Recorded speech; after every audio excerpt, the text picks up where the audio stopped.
Remove from inventory, we need to remove two air hose reels, and a parts washer. The air hose reels, there was two of them. They was shot, the springs broke, so they had to go out and get two new air hose reels, which they came from Harbor Freight. They're not really expensive ones, so, but they last 10 years, so they went out and got two more. The parts washer, it had a leak in it, and plus the guy that comes in, he comes in twice a year, I think, and cleans out the parts washer. And they said if they bring in their own tank, they could do it for like $40 or $50 cheaper. I guess they have a special tank where it goes a lot quicker or whatever. So we're gonna go ahead and get rid of that parts washer also. But it had a leak in it, so.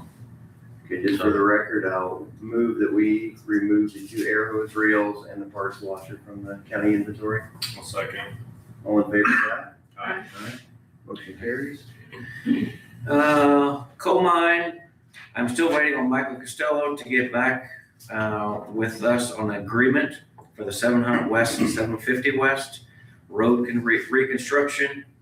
I'll give him a call early this week, see, because we need to get that going, because I believe that construction crew is ready to move out at the end of July. And so I'm not really for sure what Michael's waiting on, but we'll get it figured out hopefully this week, so. High water signs. 10 years ago, we had approximately 35 high water signs, ones that we just made up ourselves. It said, road closed, high water ahead. It's just, we throw them back to the truck, they're just little, about that high, and just fold out, stick in the ground. So anybody can come up and pick them up and steal them, throw them in the river, throw them in a ditch, whatever. And we are now down to 2. So we like this rain event, we totally ran out of signs. We was putting up cones. And then of course people come and take the cones. They come by side by sides. People seen them, just grab them, drag them down the road, throw them in a ditch, steal them.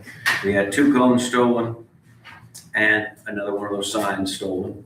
And then plus numerous cones that was thrown in the ditch. Other counties around have signs that if it's flooded, if it's a potential flooded road, they will put on there,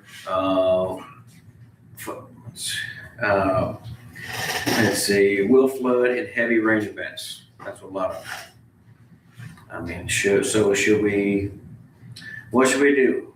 Should we order more signs like we did have, the little guys? Or should we get more signs that they're flip, which we still have to go out and flip them up or down? Or should we maybe possibly get some other signs that other counties have and don't mess with the labor at all whenever high water's up? Because right now we send out a lot of guys putting up the signs. So I really don't know what the law is as far as that goes. My preference is to put the physical signs up, and if they get stolen, then that's part of what we do. But when I go up to a road, if I would, just as I'm driving public and I see a sign there, I would know that I shouldn't go forward. If there's no sign, I might say, well, it doesn't look that deep. I'm gonna go for it. And people may not look at the signs that are permanent. That would be my thought on it. But then again, if you drive and somebody's already stolen it or thrown it in the ditch, it doesn't do any good either. But at least we would have a record that we made an effort to put the signs up each time.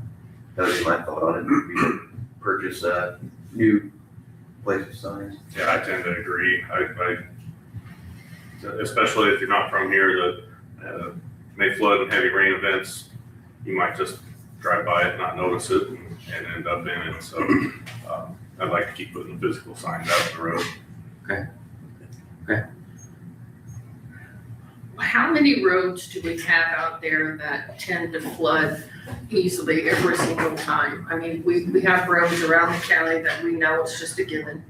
Every single, I mean, like, I'd say, That we could do a gate. well, and We'd have to put something up before that. I talked to Matt Holden, Gibson County yesterday, and he said, actually, they had some gates up, and the lawyer told them to remove them because it was, I guess people could still get around them, which our gates, they can't get around. So I don't know for sure why, but they had to move them because liability wise. Okay. I don't No, know. that would be a great That would question, be- so I don't Okay, know. that, yes. I guess as far as the signs go, as far as the temporary ones versus the ones that are gonna be mounted, as you go down and flip, your labor is the same either way, right? Mhm. Whether I'm driving it out there or I'm flipping the sign down. Mhm. I'd like to think that the ones that are in the ground are gonna be less likely to steal or go off into the ditch than the ones that you're sitting there. So, I mean, are there constant roads that are always, like Cerise is asking? Mhm. Something that we know, that's just a given, it's gonna flood. I mean, Just It's not gonna get a take much. mounted sign that you flip instead of the temporary ones that you set down. Right. so that might be a I consideration. know as far as the flip signs, people still go and what it is, it just folds in half. Right. It's I've a, seen 'em. Right. and so we take a wing nut off and raise it up and put the wing nut back on. So people will come through there and take the wing nut off, throw it in the field and let it go down. So the next person comes through, they think, oh, the high water's coming. That's crazy. People don't think of the next person, the next family behind them. So it's, But but we, there, you still have the sign, you gotta replace the wing nut versus. yes, yeah, on those, yeah. I was just trying to think of something, that we could close the gate. We'd have to put a sign before that, when that frequently floods. That we So- could just close it off completely and they can't take the concrete out of the ground. I don't know, that's my thought. Well, we'll try to Flip get sign. some more flip signs and put them around Sure. on the more major roads, the ones that flood quite often. I mean, we got several of them already. I mean, You probably know, 15 or so, so. exactly, uh, that's my thought, so. How many gates do we have? I know we've got Kellerville, and we've got the one in Huntingburg by South, whatever, by Cherry Street. Yeah, close to Cherry Street, which is 400 South and 130 West. And then we have Old Huntingburg Road. Oh, that's right. Oh, that's right. Yeah, So that's just three of Yeah, them? those are three, yeah. And those are majorly traveled. I mean, that was the thinking before. I know they had talked about wanting to put one over on 200 West, off of Sunset and Ferdinand Road Northwest. But that road, it comes up and it goes back down. I mean, it's just, I don't know, it sends somebody out there and then, you hear so many complaints that road should be open. The water's been off for 12 hours or whatever. It's like, well, we can't get over there Right, that quick. Right. We can, you just have to call somebody in and do it, so. well, when the water goes down, we don't know what kind of debris on there. Yes, yeah, lots of mud, yeah, Exactly. so, Does not actually go off when the water goes down. So it sounds like the majority of the boards would buy some more smaller signs that we can put out when the rain events happen. And if you come up with any other ideas, we're happy to hear those as well. Absolutely.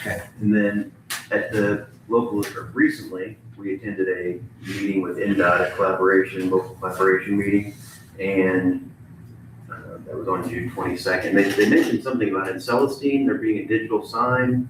And I wrote some notes down. I thought there was something that involved the DuBois County Highway Department. Was there anything there that you remember? Is there some action we're supposed to take on that? I had brought that up on the highway. Oh, you brought it up asking them to, Yeah, as far as one of those flashing signs that says, you're going this fast and Mhm. like coming in from Pale Lake into French Lake, there's one. I think there's some around here in the county too, on State Road, but I'm not for sure. Anyway, it shows how fast you're going, and it says slow down or thank you or whatever. So I asked as far as going into Celestine, because right when you go over the hill, you got Sander Processing on the right, Mhm. and there's so many people who pull out there, and it's, Yeah, I can't believe there wasn't a major wreck there yet. and what is their, did they say it costs about $8,000 for one of I these? think 8 to 10, I think So- 10 might have been.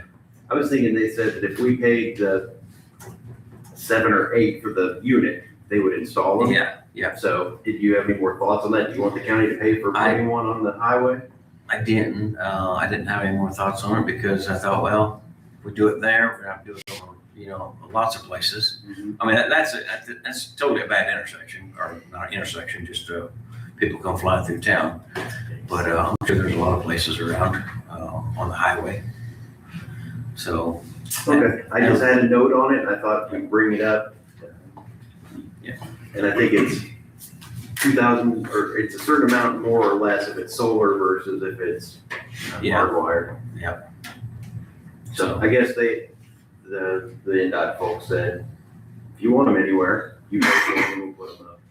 I did talk to him after the meeting. I talked to Jason Hiley, and then I explained to him, and he said, I don't think they understood completely. He said, that is a bad spot. So me and Jason went in and talked to the guy after the meeting, and they're gonna look in a little harder, so maybe they'll move it up a little quicker. I don't know, we'll see. I was gonna say, maybe if you wanna give them one more email and say we discussed here publicly and wouldn't hurt. Yeah. That'd be nice, thank you. All right, Anything else? thank you. Super. Thank you. Mr. Leopard? Good morning, Morning. Levi Leffert, County Highway Engineer. Start out with an update on the paving projects. CalCar is planning to start paving Newton Street and Mendel Lane sometime this week.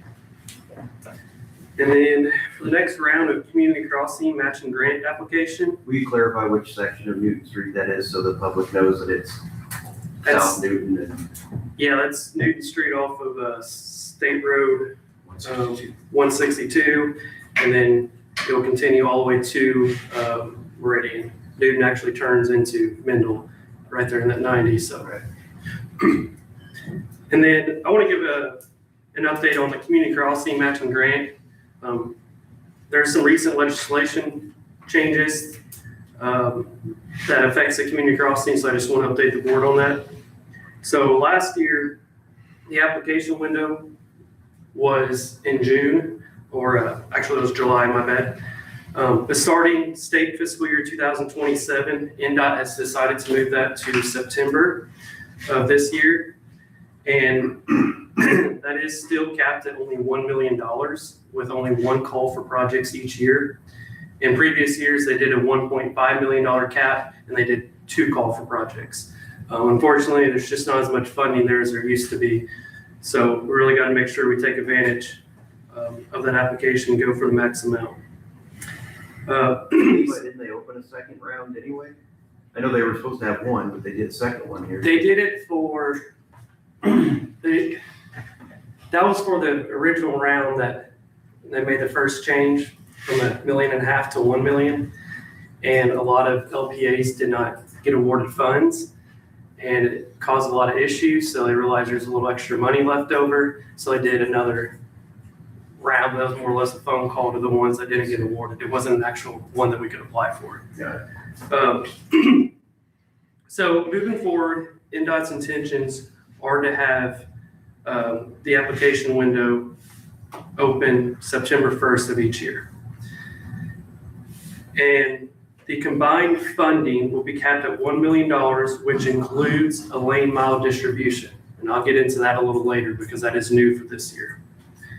So we're going to go look at our asset management plan to determine which project is the best candidate to apply for this year for community crossings, and we'll present that to the board sometime the next month or so. So moving on to the lane mile direct distribution fund. House Bill 1461, which was enacted in May of 2025, restructured the state's allocation of the local road and bridge fund. As part of this legislation, a lane mile direct distribution fund, which I'll call LMDD, was established for eligible LPAs that impose a wheel tax. Funding is distributed based on each agency's certified lane miles, and rather than allocating a fixed annual amount to that fund, NDOT distributes the remaining balance of the local road and bridge fund after other statutory distributions have been made. So originally, NDOT was estimating that fund to be about $65 million this year. Like a lot of the funds, they haven't been as good as what we have hoped for. So That fund was only about half of what they originally estimated, which significantly reduced the direct lane mile distribution check that we received, which was in the amount of $378,334.22. So moving forward, we should be receiving a check each year, which, like I said, comes out of that lane mile distribution fund. And the reason why we get that check is because we do impose a wheel tax. And so one thing to note, though, is the limit between community crossing application and direct lane mile distribution check is $1 million.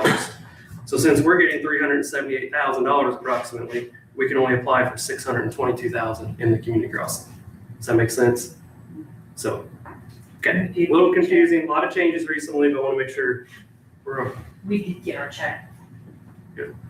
So at one point, we were eligible for $1.5 million plus 300 or whatever the LMDD money. We would be able to, at one point, we were able to get full. Well, the LMDD just came in effect this year. So Okay. it's a brand new fund. It is based on the certified lane miles that we have with NDOT. And that's for any city, county, town that's eligible for it, which means you have to have a wheel tax, and there's a couple other requirements to go along with that. But that was brand new this year. So last year, it was 2 rounds for community crossings at $1.5 million max, meaning you can get up to $3 million. Now this year, there's only 1 call for community crossings, which is capped at $1 million.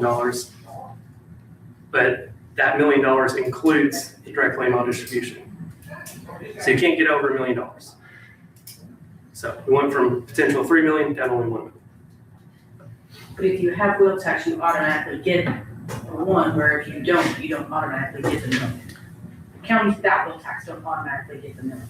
Right, counties without a wheel tax, they rely heavily on the community crossing grant application. So if they have no wheel tax, they will not get a direct lane mile distribution check, which means they will want to apply for the full $1 million. Understood.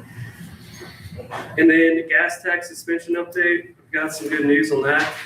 I previously provided a letter to the commissioners and the council with my concerns on the suspension of the gas tax, as it significantly impacts both the MVH and the LRS revenue. And I had concerns that we wouldn't have enough money to complete our projects that were planned for 2026. Good news, the governor has directed the state budget agency to calculate the amounts necessary to make local governments whole and for units to begin receiving distributions in late July. Local governments are expected to be made whole no later than November 1st. So hopefully that all gets executed as he mentioned. So with that, the projects that we had are back on track. We'll just have to use money from a different place until this money comes in. We're gonna have to monitor it closely, depending on if we actually are made whole, the timing in which we're made whole, the timing in which we're getting the invoices from contractors versus when revenue comes in. So we'll just have to monitor it on a monthly basis. And if we have issues, we can approach the council on an as-needed basis. Bridge 36, giving an update on that. The bridge crew poured the concrete deck last week, and it is currently curing to gain strength.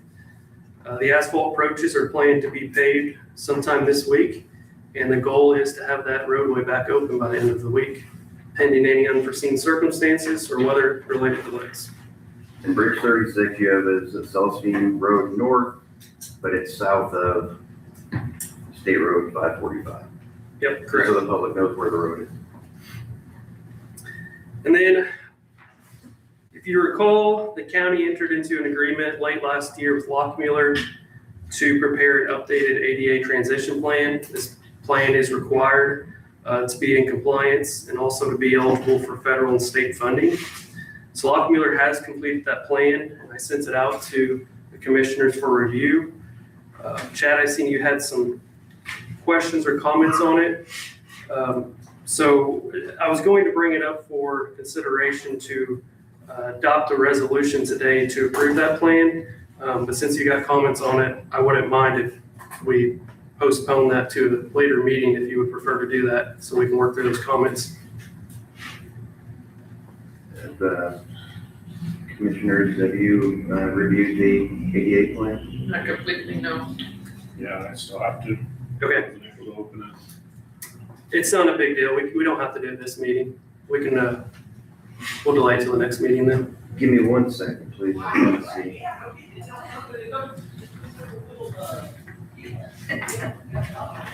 So I think the way it happened is when you provided it, I sent a couple little notes to the contracted person to do this work, and then I went through the rest of it. I know I was late on getting through the whole thing, but I just want it to be as good as it can be before we approve it. And the one thing that I did find that was nice about this is a lot of things that I hadn't thought about, such as providing spaces in our meeting place for wheelchair accessibility and there's just a number of things here that I think are not overly expensive, that we can make decent improvements in improving our accessibility, and I'm pretty happy with how it turned out. How did you feel about the document overall? Good. I feel a lot more comfortable now knowing that we're that close to having one to be in compliance, and then actually having things that we can have some items that we can take action on. Like you said, a lot of them are inexpensive, that we can make good faith efforts to do a few things each year and keep that document updated. We do.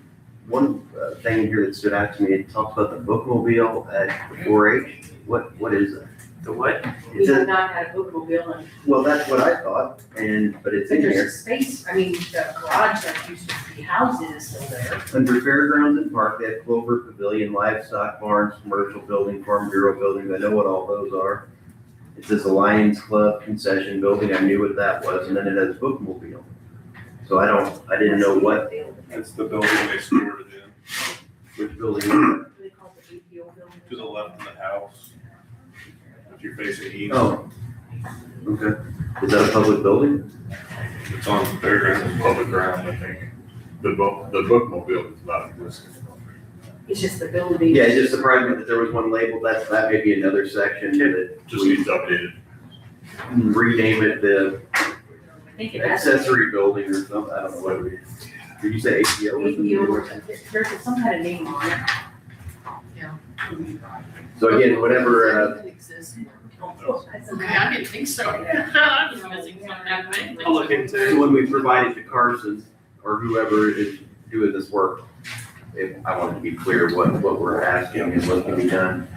And for the, Whoever produced inside is in that program. and for the commissioners too, there's things, some of them are as simple as moving a coat, a little hook for your coat when you're in the bathroom, moving that down to an appropriate space, but not real expensive. And some of them are paving parking spots at the fairground, which would take, considerable amount of money, but probably, Done that. yeah, we have a There's a handicap lot over concrete pad there. there. we don't have them in front of all the buildings. Oh, So you in front want of every one of them. right, so if you wanted to go to, Oh, I'm trying to think of one of the buildings that has all the gotcha. maybe if you would go to the horse barn or something. Okay, I They understand what want, you're they saying, want it to be, because there is a special pad out there, but There it's is. not, yeah, I understand what you're saying. so, do you feel that we should do more than the amount of money that we normally budget? Because the commissioners have to work on our budget soon.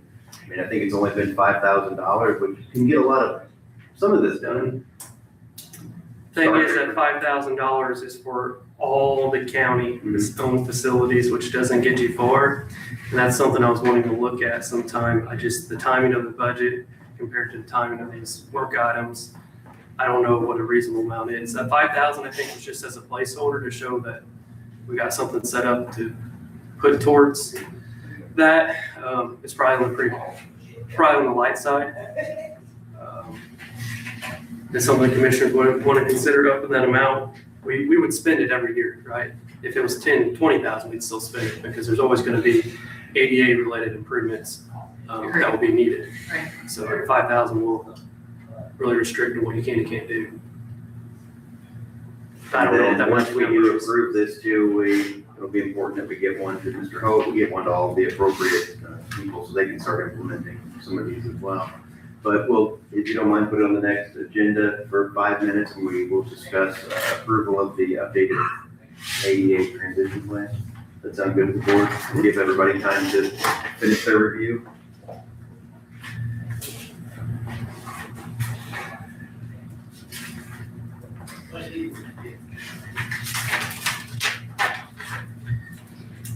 Last item I have is a change order for Bridge 107 on St. Anthony Road North and Bridge 240 on St. Anthony Road West. Both of these bridges were deck overlays. That was completed by CNR Construction.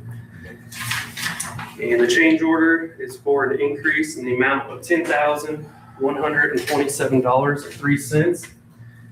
The reason for the increase is because the bridges were in a little worse condition than what was initially thought. So when they do the hydro demolition on the deck, concrete was a little softer than what we thought. So there's a lot of excess hand chipping around the rebar and just prep work that was needed before the new overlay could be put on. So all those quantities got measured up and then got paid by the unit prices, which amounted to a little over $10,000 net increase in the project.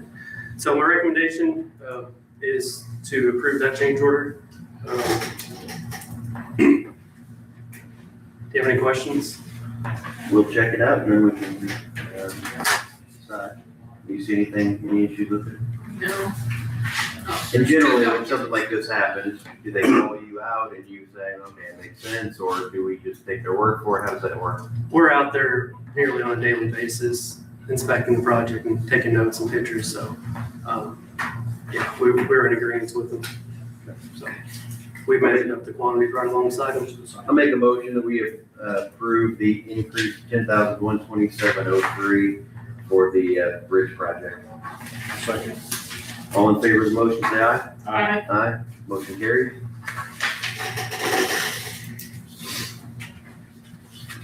Anything else? Well, while we've got you here, just for the public, if maybe you have something to add to this too, that the construction for the roundabout is starting today where they're going to work on, I guess, routing traffic, starting that project at the Brett'sville Junction.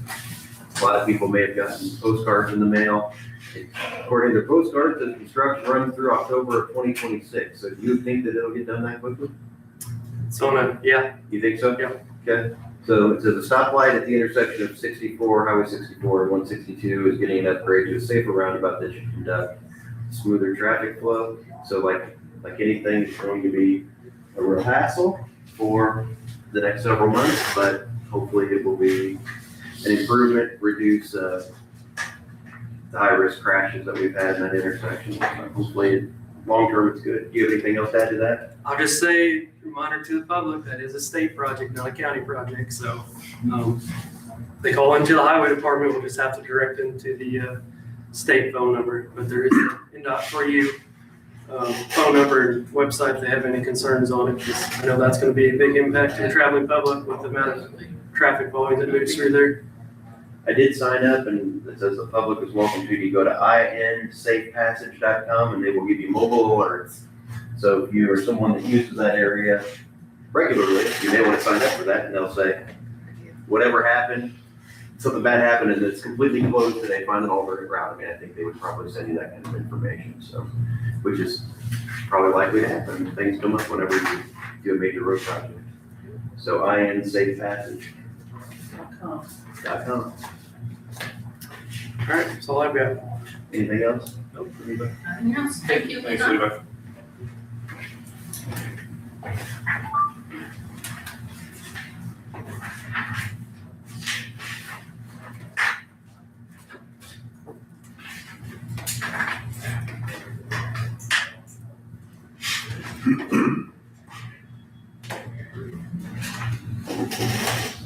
Mr. Paygreg, you're up, sir, with the Veteran Service Office. Yeah, I got some quick and easy. Good morning. Good morning, how's everybody doing today? Pretty fair. Yep, I'll just take that one. Very good, thank you.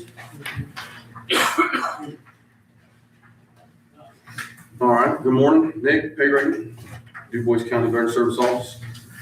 Good morning. Thank you for allowing the opportunity to speak today. Hopefully for the future of the DuBois County Veteran Service Office. Before we discuss the workload, hours, or budget figures, I want to be very clear about something. This proposal that I'm bringing forward today is not being presented out of a personal interest or out of my individual benefit. The position of the County Veteran Service Officers will outlast any one person who holds it.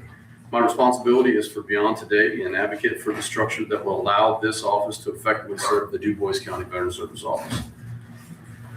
The recommendation before you, which through the handout, is based on document workload and accessibility needs, increasing claim complexity, and long-term sustainability of the office. The question is not whether the current staff is continuing to work hard under the existing model. The question is whether the existing model is the best way to serve our veterans moving forward. As a veteran myself, I understand firsthand how important timely access to benefits and services can be. My goal is to ensure that every veteran family member who comes through our door receives the level of service they deserve, not just today, but into the future. So, kind of go on through the numbers of everything else. So for the summary of everything, DuBois County Veteran Service Office is currently operating at a workload level that exceeds what is typical expected of a part-time office. Current staffing and public access hours no longer align with the demand for services being provided to the county veterans and their families. As of June 30th, the numbers that I have up to July 2nd, I guess, the reported documented for this year is 931 total in-person visitors. 722 of those were walk-ins, 192 of those were appointments, 186 documented phone calls that we take on a daily. So in total, it comes out to 1,117 total veterans interactions, an average of about 10.8 interactions per day based on current year-to-date reporting. This workload is being managed within a part-time staffing structure and 28 weekly public office hours. The proposed transition to a full-time model better aligns the staffing resources and the actual demand of being experienced by the office. The current operational structure. Current staffing part-time for the VSO and administrative assistant. The current public hours are Tuesday through Friday, 9 to 4. 28 public hours per week. No Monday access, no evening availabilities. Current challenges, no Monday services available, limited accessibility to working veterans, increased workload compression, delays in claims development and follow-up, limited flexibility for outreach, nursing home visits, and home visits. Growing administrative burden associated with the VA claims and PACT Act benefits.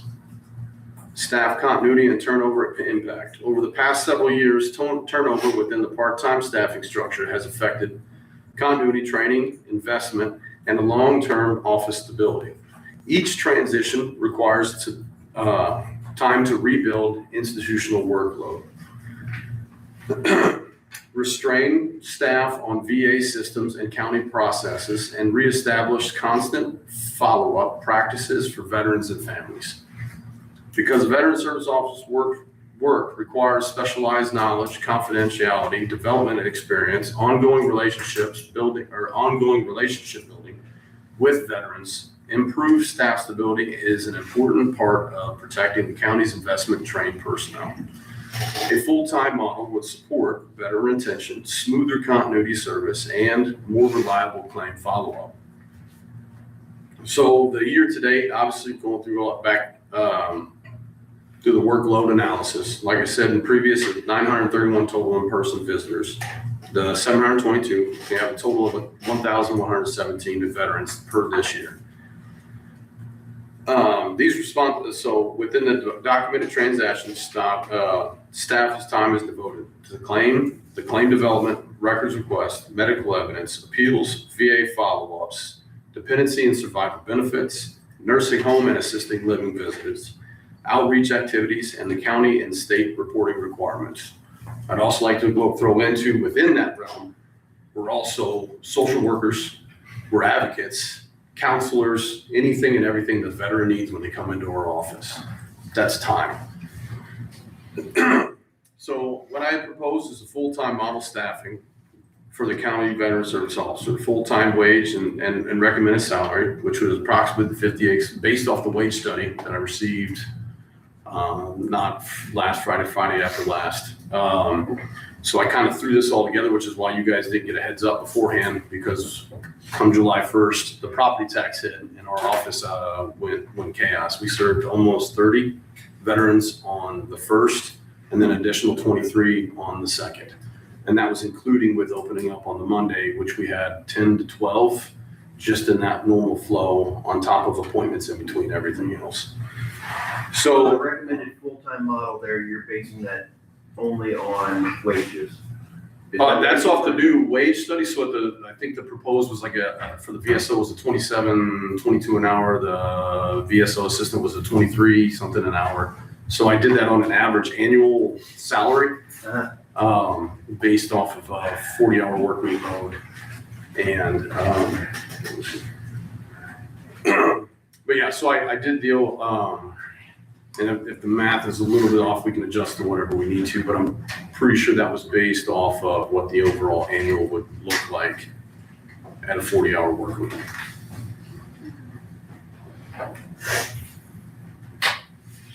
Okay, and we would have to add benefits on top of that. Yes, which in the budget estimate I put in, I had an estimated for the budget or for the benefits portion of it. Like I said, not completely no, I just went based off of an average per previous conversation we had, Chad, with talking about all that and whatnot. And just kind of, like I said, estimated to it to give an overall look at everything. So, so coming into that, so for the continuity and the turnover impact, once again, for the several, past years prior to me, like I said, I'm the 6th VSO within 6 years. So with the turnover from part-time when affected the continuity, once again, in the investment, the time and the long-term and everything else, what I'm proposing is to bring it to a more full-time value in order to also include in for additional for the Monday. And then like per our previous emails and discussion, whether we flex one day out of the week to make it a little bit later into the day to kind of give that 1 day out of the week break for people who work the 9 to 5 to kind of adjust to what we need to for them. And are you looking at, I didn't do the math here, are you looking at 40 hours per employee per month, per week, or 35? It's based off of a 40. We can flex. I just put it as a 40-hour like public facing time. So the office would be over 40 hours. Whether we shift between myself and the assistant for the 35 to 40, that obviously we can navigate. What I put out is based off of a 40-hour work week. Whether it's 35 or 40, but the office would be open for 40 hours Monday through Friday.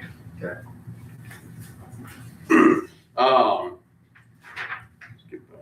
So and I also gave in to the other, so I put in obviously three options that are put together. One that shows for the actual part-time, and then the other one that shows into whether we stagger one full-time, one part-time.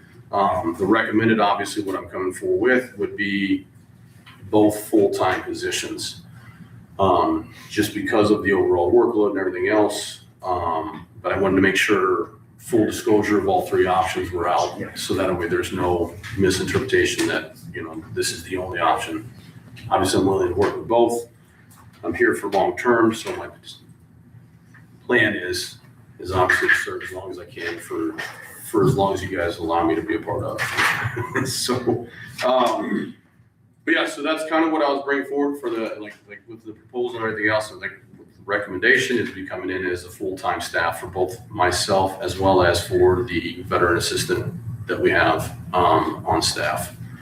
I printed off everything for the budget estimate between all three options. But that's kind of what I'm coming into, we're bringing forward to. Like I said, in closing, like my full disclosure of everything else, this is not just for me for personal gain of anything. This is for the position. From what I've seen, even in a short stint of time, I can see the need to include with, once again, with the property tax. The influx in itself for this next 6 months is going to grow because of all the veterans coming into. But I also foresee in the future for all the veterans who have not claimed for anything that recognize the fact that they can actually file for it, to where previous there were restrictions to with the $240,000 cap for your home value. You know, many veterans didn't, under the old system, rate to accommodate to that new benefit. Well, now they did away with the old cap and they brought it in. It's under a credit-based system. So therefore, I see more of an influx coming in for those that actually can benefit from it and go from, you know, your 10 to the 90 and into the 100%ers. Like I said, over time, I see that influx of demand just within the benefit for the property tax. When is the budget from each office expected in your office? As soon as I get them in. Is there a definite deadline? Well, normally we say it's July 1, but because the wage study, we had to send it out, so now it's as soon as they can get into us. Because you're part-time or you're assistant, they're willing to do the full-time, correct? Yes. I've already had the conversation with it, with Maria, who's the assistant within the office. I had full-blown conversation of everything else, and yes, she understands that within the full-time and the demand of things and everything else. And yes, she is also in agreement with this being a full-time position for her as well. Okay. She would be here today, but she also works at Ace Hardware on part-time, so the other structure of things. So I have a meeting with Mr. Fagerhagen tomorrow, and I don't know, are the two of you prepared to make any action on what he's saying today as far as redefining the positions from part-time to full-time, changing the office hours? Are you ready to do that today? Or do you want, so what my option was, I wanted to speak with him tomorrow, invite a council member if they wanted to come along, I mean, you guys can set up a time to meet with him as well, and get make a final determination. After that, that's what I would like to do, but if you're willing or wanting to make any action today, I'm fine with that as well. I think I'm fine with waiting. I'm certainly open to doing this full-time position. I think it's been a long time coming. I think we've all seen it, the need for it. So I think I'd be in favor of it, but give you that time to do a little deeper dive into it. I think that's a good idea. I think the argument against it would be, we used to have part-time, that was 25 hours, and then that went to 29 hours, and then we were consistent at 28 hours or whatever it is. Is this the logical next step, or is it not, right? Have we already increased the office enough? I mean, he's making arguments that we haven't, but I'm just thinking that may be what people might I think each of our last 6 VSOs came in here and said, we really need to go full-time. So. Yeah, the tracker record is in there. I definitely see the full-time need, definitely. Let's wait until after your meeting tomorrow and with one of the council meetings as well, meeting with you, and then we'll revisit this. Yes, no, of course. Yeah, and I don't want to keep pushing the budget off. We I know. still got to get our Same budget here. in, he's got to get his budget in, they're waiting on everybody else's, but it is a different year, so it's going to be more crunch time schedule. So, thank you again. Yep, You've given us plenty of data Yeah. previously in this, Yes. and you'll make a final determination if it's going to stay part-time, if it's going to be one full-time, one part-time, or whatever it is at our next meeting. So if you don't mind, Sandy, if you put that on for 10 minutes at our next meeting so that we can make a determination. You're welcome to be here if you like. You don't have to be, either way. But I think that's where we're at today. Yeah. And so did you say you already have budgets drawn up for the? Yes, different so I went through and through all the chaos of things. I've put a budget together for all three, Yes. depending upon what I need to send it out to. Like I said, preferably. Would you be able to share those? That would help. Yeah, I can email it out. Like I said, my intention was to do it before coming into this meeting, but then the influx came and then through the chaos Sure. and stuff. So trying to get everything out in a timely manner and then serving both parties of this. So, but yeah, no, 100%. I can have that sent out. Okay.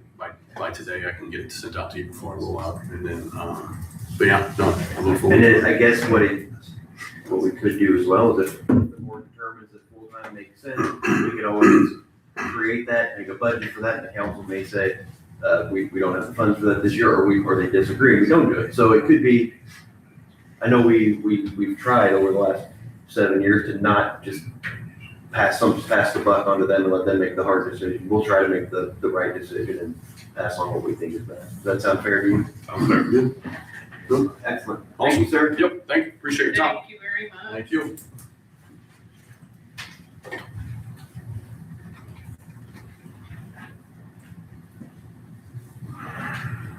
Mr. Werner?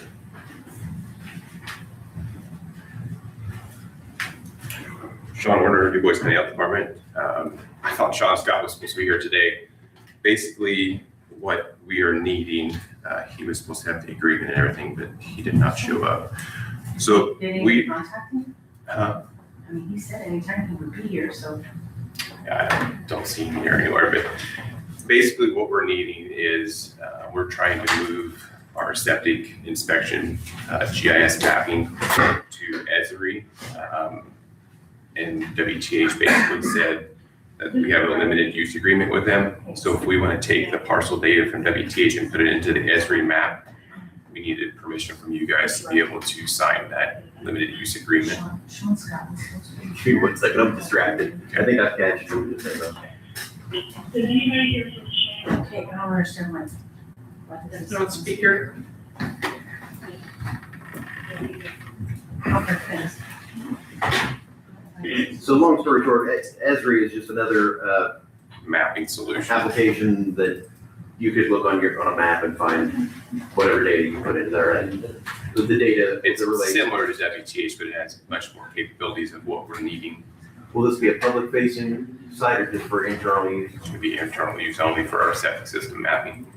Has there ever been, and because of some of the recent things that you and I have dealt with, has there ever been is there a reason to make any of that data available publicly? As For far as, example, like if you went out and you scanned my house and people go on the GIS, so that surveyors and future buyers and things, would that make sense to make that a layer that would be searchable, or should that be kept in-house? Or is there any benefit to doing it? I mean, I would see benefits and, downfalls to it, but we can talk about it if you're seriously wanting to put it public facing. No, I just didn't know if you thought it would be a benefit, because like you said, or like we've had an issue, if I was gonna buy a lot, but then it looks like the neighbor's septic system is really close to that lot I was wanting to buy, maybe that would be something I would do a little more deep study on. I think it might cause more problems than good, because sometimes people think that the property lines on there are, the gospel, but they're not. So some of our lines may be just a hair over the property line, and then they're gonna be calling, hey, why is the neighbor's septic system on my property? And it's really not. So it may be better to make it If they need the information, they need to come to us. you're a professional, you'll know what it means. Yes. Because a non-professional looks at it, they may get it wrong information. Or even like floodplains, there's floodplain maps that are, it could be off a little bit, so we'll go with the base flood elevation. Come on up, John. Oh, listen to you. Okay, so I'm sorry I got you off on a, Yeah. but it's just as we're having these discussions where septic and going over people's lines has been an issue, I just thought that was something I'd bring up. Yep. But anyway, you're asking if you can use the WTH data to move it over to this other program so that you have better you can. Some of it, just like the parcel data and the property record cards, those types of things. So when we're out in the field, we can have that data at our fingertips and be able to do it in real time. Because right now, if we go out, we're just marking points, but if we get this Esri mapping in a different software, we can actually see where we're at spatially in the world. So it'll help us a lot. Because right now we're just mapping it, bringing it back into WTH, and there's a lot of post-processing that would eliminate if we go with Esri. Can you have funding for it? Yes, it's going to be paid for through a grant. Commissioner Hostetter, thoughts? Okay, go forward. Commissioner So, Chacon? Sure, sounds Agreement that great. we need to Sounds sign. great. Actually, we don't have to do one Okay. because it's within your agency.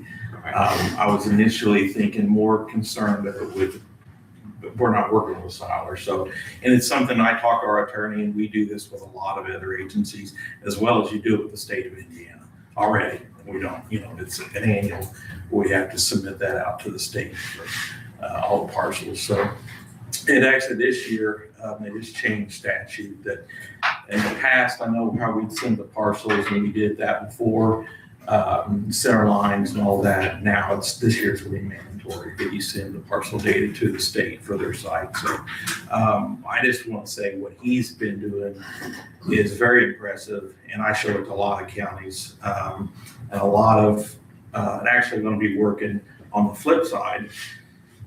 They're wanting to work with a lot of our utility customers here in the county. So like Huntingburg and Ferdinand and St. Henry and Patoka, Du Bois, those are all customers of ours who have sewer lines. And they would like to, so we're kind of going to be doing a reverse thing where we're going to be asking for permission from them to share with the county to be able to find those kind of things. So, and before I get to go, I do want to share with you some of the results on the county level on the public website. We just got a report for July, and pretty impressive, you guys. This is the public website with the land information and everything else that's on there. And so last month, you guys had a high daily volume of 1,500 users. The biggest day of the week looks to be Tuesdays, where you have about 933 people access the website, the map. And out of your cities, which was kind of impressive, Jasper's your number one, which makes sense. But then you're followed up by Indianapolis, Huntingburg, Chicago, Columbus, and Ferdinand. So it's kind of interesting to see those some of those big players, Columbus and Indianapolis, as far as high users. So anyway, so good job. So there's an agreement that you have with Esri, So we're working on that. so we'll have to look at it and then, but I mean, I think what we'll do today is we'll say, go ahead. Yeah. And then, but we'll have to, pending the review of that agreement. And that was the kind of thing that I explained to him. It was more of let's just throw it out there and let everybody know who all is working together, who are all the different players. Sure. So you don't have anything formal you're asking other than you have our consent to move forward, and then Just when it- permission to basically bring the parcel data and the property record cards, those types of things over to the Esri map so we can see that in real time. For the record, I'll move that we approve allowing that data to be moved over to the Esri map pending review of any documentation from Mr. Schneider and myself. I'll second. Any other discussion? No. All in favor, say aye. Aye. Aye, motion carried. Property record card and what? The parcel data, like the property lines.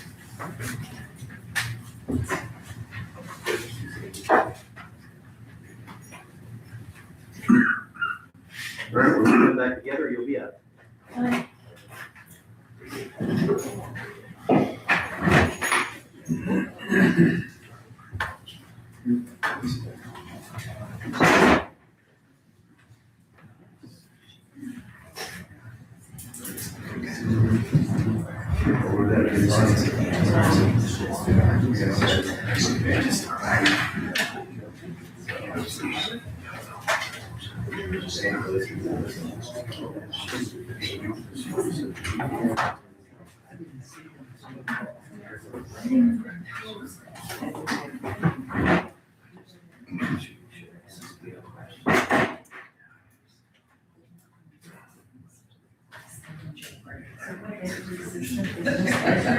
Yes, all right, I just want, I got that from here.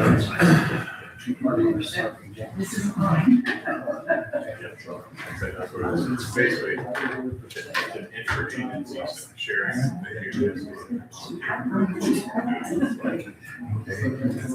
To assist with the septic system.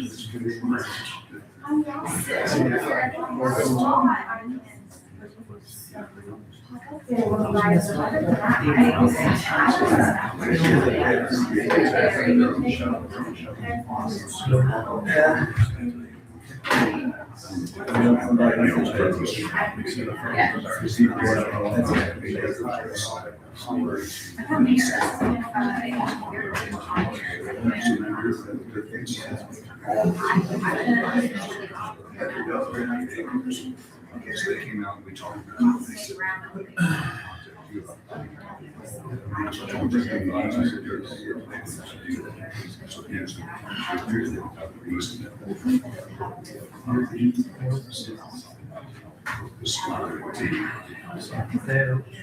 Turned in any right?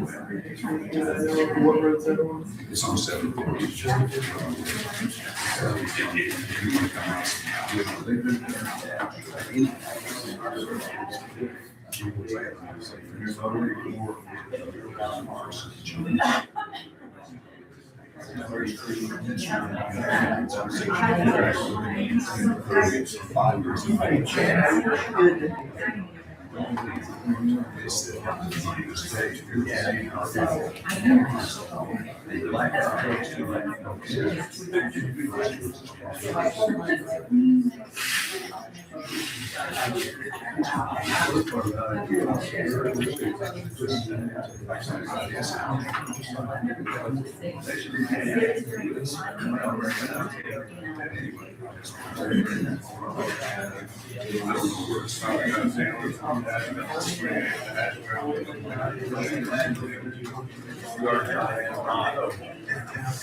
This is not what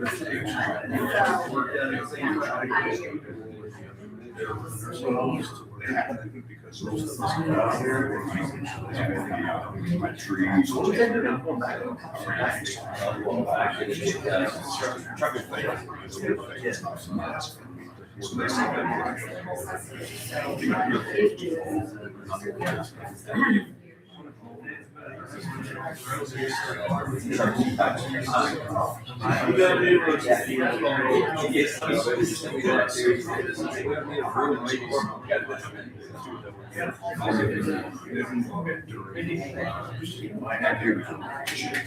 So probably what's happening here, that guy's putting down the oil and this person's shipping box. So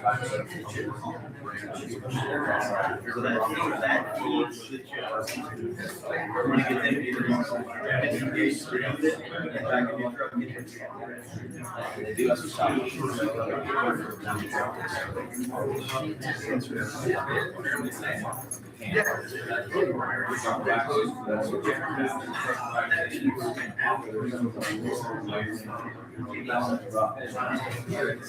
I know civilians came. Come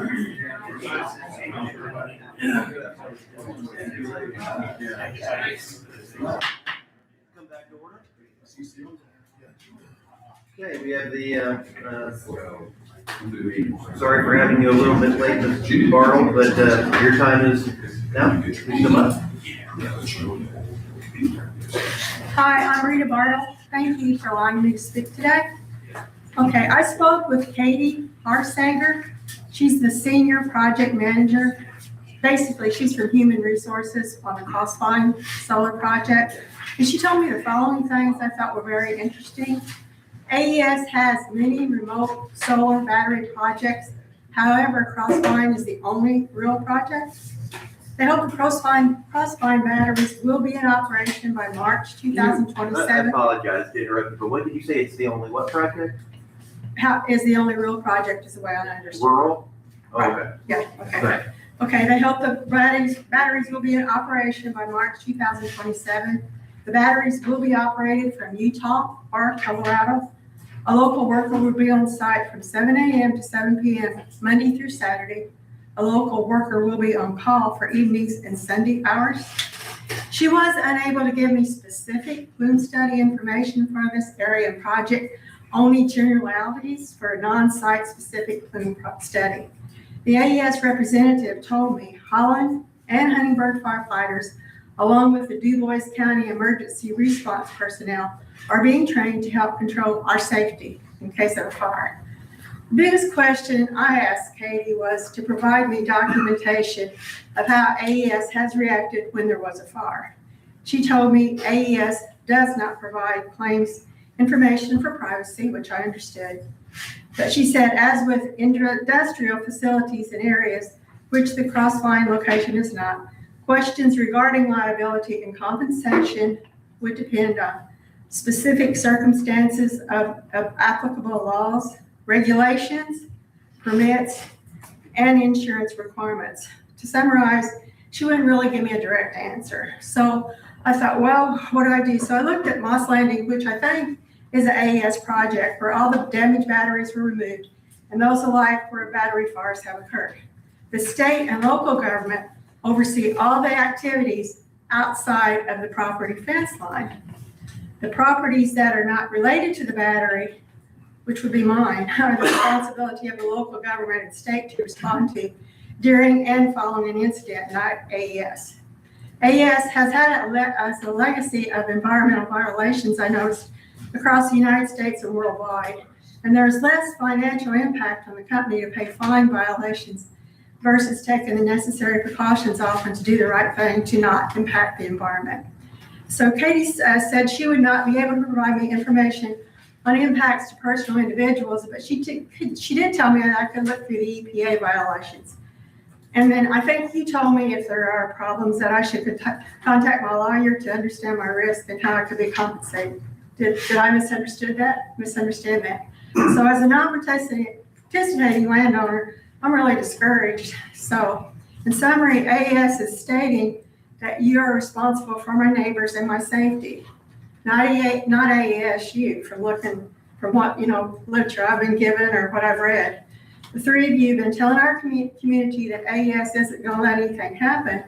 And if by chance it does, all this training these people have, I don't know, you said you're not an expert about it, right? Nobody is, but I'm just really confused about a lot of things. We have watched the dust fly from the construction sites to non-participating landowners' properties and witnessed the rain wash from the construction site for the batteries to the ditches and downstream. And it really makes people fearful about a battery incident. We understand the responsibility and safety of this project falls to the local permitting authority. And that's, I guess, our elected officials, the Du Bois County Commissioners. And so you're responsible, I guess, for the safety of the community because you approved this project. So do you have any thoughts on any of this information at this time? So as I've seen at the last several meetings, the premise that people come in with, okay, people lay out information on the table, okay, and you're assuming that we all agree on that same premise, and that's not generally the case.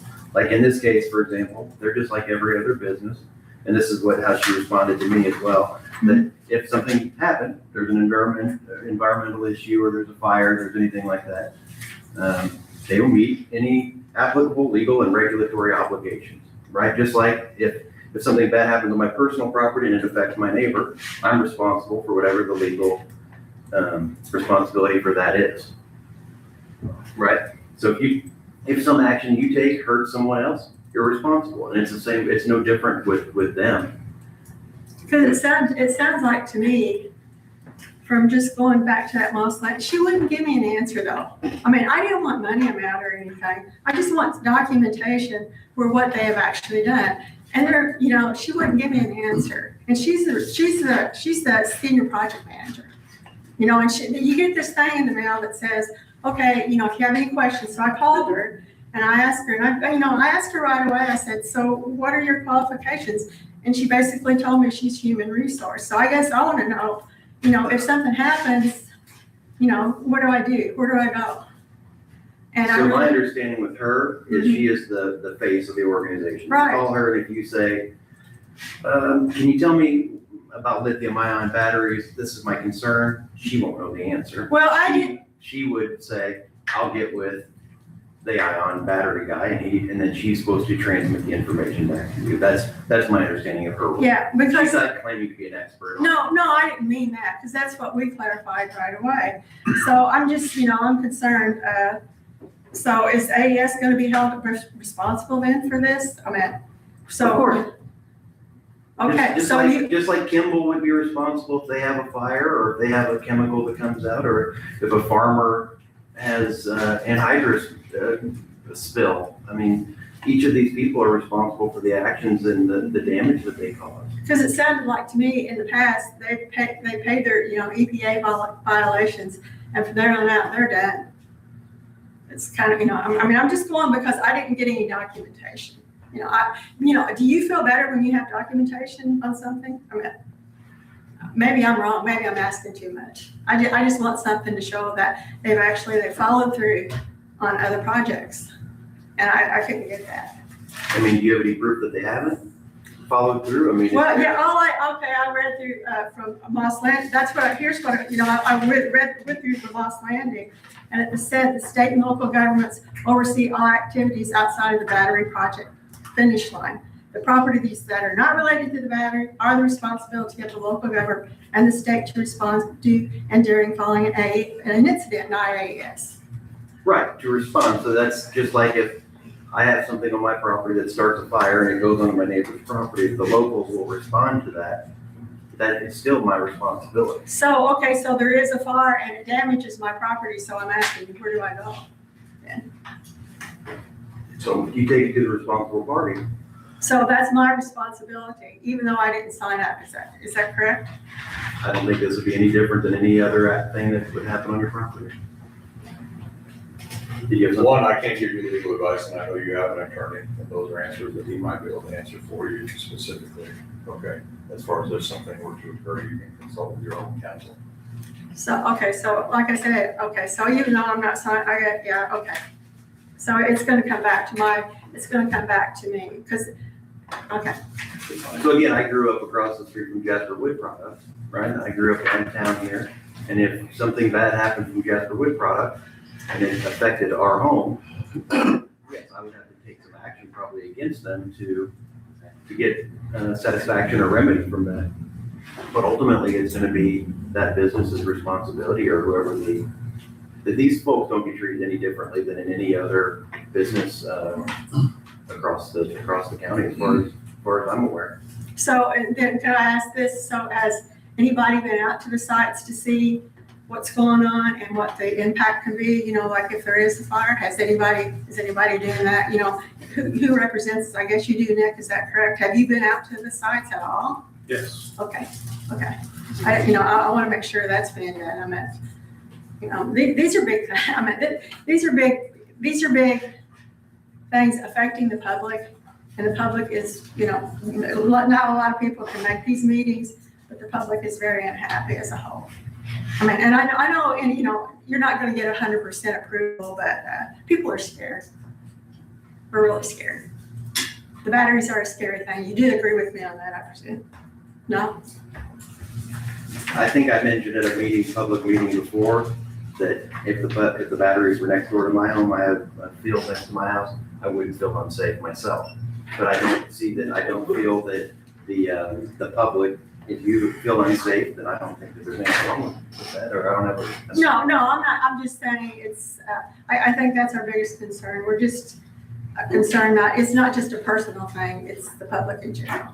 So, I think we got it. okay, thank you. Thank you. Anybody else have any comments or anything? No, and our committee has worked with them, our local fire departments have worked with them, and I think they're comfortable, with, if there's an emergency, they know how to respond. Okay, I've got since we're on this topic, I'll just share a couple items, because yes, the local EMA and the fire chiefs and the company, we've had meetings, and it's an ongoing planning situation. So one of the questions somebody brought up recently, I don't remember who it was, but they were asking about the water situation. And the main use of the water currently is for dust control and for the, they have trailers on site for the employees for their restrooms. Once it's operational, and this is something that I wasn't completely aware of, because you hear about data centers and solar and batteries where they have high needs for water. In this case, the solar and battery storage facility uses very little water. They have, it's not part of its normal operations. The enclosures are designed using electrical and HVAC systems rather than water-based cooling. So this isn't going to be a system where it needs constant water flow. It's just designed differently. We've talked to the chief about, the fire chief about this, and EMS about, because somebody said, well, what if these fires aren't like a normal fire where you spray water on it and it goes away? This would be a fire that would probably peak after 4 or 8 hours, right? And then it would burn out for another, maybe another 24 hours or maybe a little longer. And there was concerns about the water lines in the area being unable to meet this. So Crossvine is putting a water tank that will be located in the best facility for speed of access. And this tank is also being made available to emergency responders in any emergency events. If there's an event somewhere in the community, they're allowing us to use that too, even if it's not related to Crossvine. And so the question was, well, that tank isn't big enough to manage this. And what the locals have told me is that this will get them the first hour and a half, and then they have let me see how it's worded here. The 25,000 tank is intended to give firefighters sufficient time to safely establish operations, deploy personnel and equipment, and coordinate mutual aid tanker operations with neighboring jurisdictions. So basically, the firefighters continuously shuttle water to the scene. So the water lines in the area aren't the source that would be used for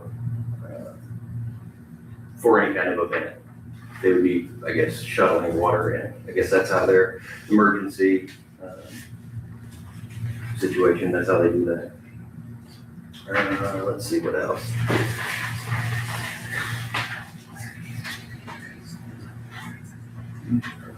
Yeah, and regarding the other thing that I think is, I would be concerned about would be the Crossvine facility is monitored by on-site personnel, as you've mentioned, during limited hours, and then they also have remote systems. And during business hours and after hours, they have automatic shutdowns that happen within seconds. So if there's an event within one of the batteries, they shut down automatically. And then they have personnel that'll mobilize within 45 minutes if they're not on site already.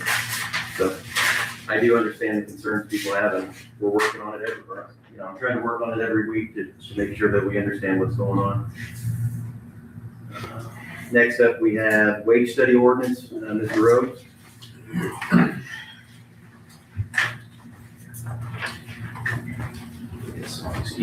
This is the ordinance and the packet that goes along with that. So as you guys know, we've been going through a wage and benefit study. We started that at the end of 2025, and we got our results back in May of 2026. We've been reviewing that. Definitely want to thank both boards of council and commissioners and auditor's office for helping work through that. There were some issues along the way, and we took some time. We were able to work through that successfully and got the finished product out to the department heads for budgets here last week.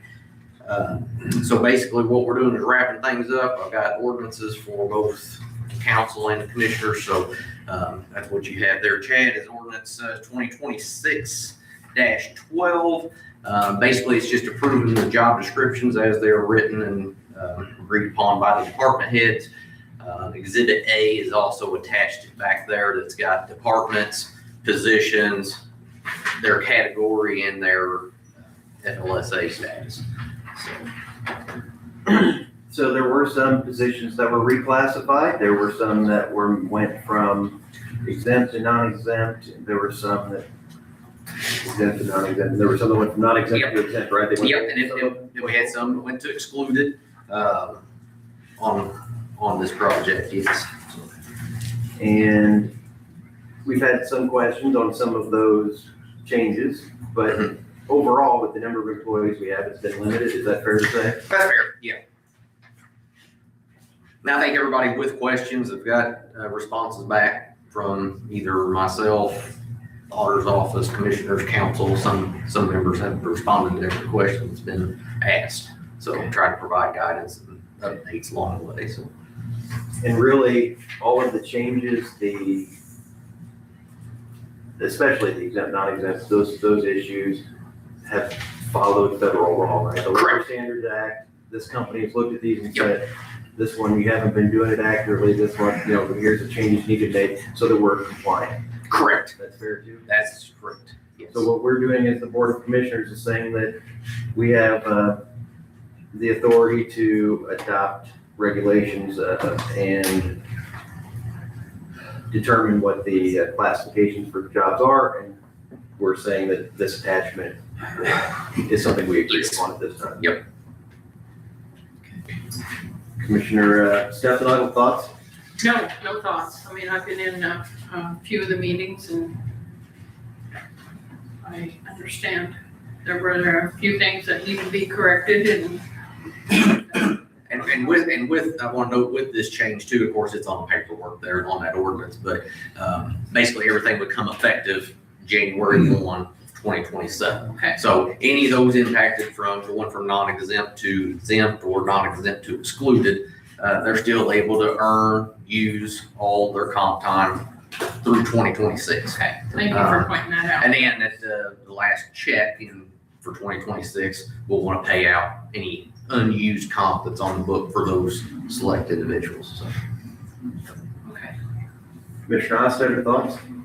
Commend everybody for the work that's done on this. Thank you. Okay. So I'll make a motion that we approve ordinance 2026-12, adopting the County of DuBois, Indiana, job descriptions. Second. Any other discussion? Yes, sir. All in favor, say aye. Aye. Aye. Any opposed? Motion carries. Signature page. Mr. Rhodes, is there a second ordinance? No second ordinance. No. I do have one for the council, which will have to kind of similar to this. So I do have a few other updates I'd like to give you guys, if I could. 2026-12. Oh, you're right. That's all. Do you mind? Well, usually it's this then. What was that? Hey, I do have some other stuff here if we got time to go over some other updates along the way. Okay, just let's wait till we get the signatures and then we'll.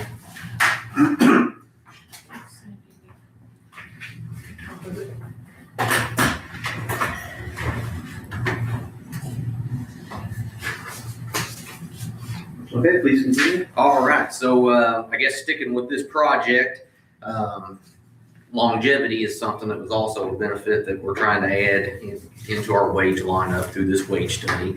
And I just want to let you guys know in the coming months, we're going to be drafting a policy and we'll be coming back in here to present that policy for 2027 implementation, so. And then also along with that, in 2027, with all the changes, we're probably gonna be looking at revising our employee handbook. So that's another thing, just we've been updating along the way, but we've not had an update since 2022. Official update, we've had updates along the way, but I feel like it's probably time with all these major changes, longevity policy and that. So we're gonna look at 2027 as having one of the larger handbook updates. Let's see here. Purdue Extension Office, I wanted to mention this. This was brought up during our process and stuff. It's my understanding Purdue Extension's going through some leadership program transitions, not at the county level, but at the Purdue level. So from our side, Extension Office, they have had an open position for several months out there. Due to this transition, some members of the council and stuff have been in discussion about possibly freezing that open position currently until that transition's been completed. Us as the county, we can get with Purdue from the commissioner and the council level to understand what the direction and commitment is from the county level. So, but that would have to come from, I guess, the commissioners to ultimately freeze that position. So I did talk to Chelsea about it. I told her, I said I didn't want to let her hear this in a meeting here today and not have no knowledge of it. And she did voice her concern that she would like to keep that position. And I said, well, we're not eliminating the position, it's just freezing that position. And she did also echo that there is some transitions going on that they're working through. So a lot of those details are still vague right now. So I would favor freezing the position until everything shakes out with the changes, because this could go to our regional extension office. You could have leaders in that go over 4 counties, or it could be a number of things. And because we freeze it today doesn't mean we can't unfreeze it the day they get it finalized. What we don't want to have is additional staff that, because of the way things shake out, is unneeded, and then we have to fire some money that we just hired. So I'd be in favor of it. Commissioner Hossetter? I honestly don't know enough. I know they're going through some transition, but I hate to freeze a position, not knowing the full story. So I guess I may or may not get support of it if I get a little bit more. Yeah, I think we need to hear a little bit more feedback from Chelsea. I know they have another person on board, and she's very active in the Purdue. She's very involved, and of course with the 4-H fair coming up, we'll kind of see a little bit more. yes. It's just, where they're at. So let's get some feedback from Chelsea, and then we'll go from there. So the position, when was the last time the position was filled? I did not look that up. Was it I was 8 over months? here. It's been a while. It's been a while. Yeah, it's been a long while. To me, that shows that it's potentially not necessary. It's an unneeded position. They've not worked hard to fill it. So, again, I'm fine with asking them not to fill it until, or I guess the council can just not budget it if we want to go that route too. Just feels like if you're getting by without it, it's fine for. It has been several months, but I did not look that up as to when that person left, and Upcoming a year after the fair, maybe. yeah. You think closer to a year? I'm thinking. Can we just have Chelsea come in to our next meeting? Give an update. With the honor, maybe? I can ask her to give a update. That would be date here. Okay. She should be okay. Another project we're working on right now over the last few months, we've been our pharmacy benefit manager, PBM. So we've been conducting an RFP on that. So the last 2 weeks, we've narrowed it down, myself and Houchins, to basically the incumbent TrueScripts and then 2 other vendors. So last week, I actually did some web conferences and introductions with both those 2 PBMs.